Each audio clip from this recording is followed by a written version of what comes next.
Hi everyone, Leon here from LH Realty.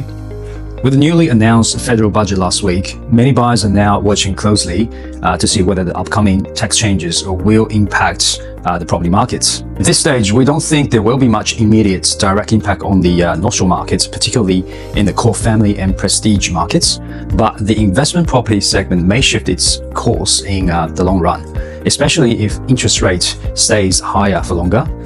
Buyer sentiment could become more cautious again in the coming months. For this week, we are continuing to see the Upper North Shore family markets outperforming much of the Lower North Shore market in transaction activities. Let's look at the new stock level this week. Around 28 new listings came onto the market across the Upper North Shore, compared to around 24 new listings across the Lower North Shore markets. So supply is relatively balanced between these two regions at the moment. Next, let's look at the sales activity.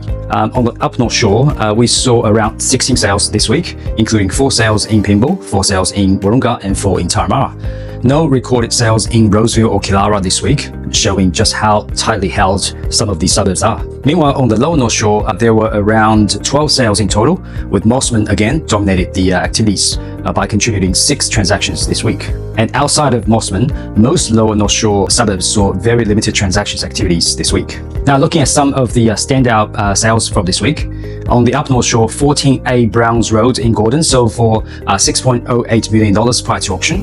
This 8-year-old Meadowbank home achieved around $250,000 above the price guide, selling to a young Chinese family moving into the area. And on the Lower North Shore, 41A Raglan Street in Mossman sold for around $10.65 million just a few days ago. This property overlooks a peaceful Serious Cove, which previously traded for around $8.365 million back in 2018. Even in a more cautious environment, premium waterfront and lifestyle locations are still performing strongly. Thanks for watching. I'll see you next week.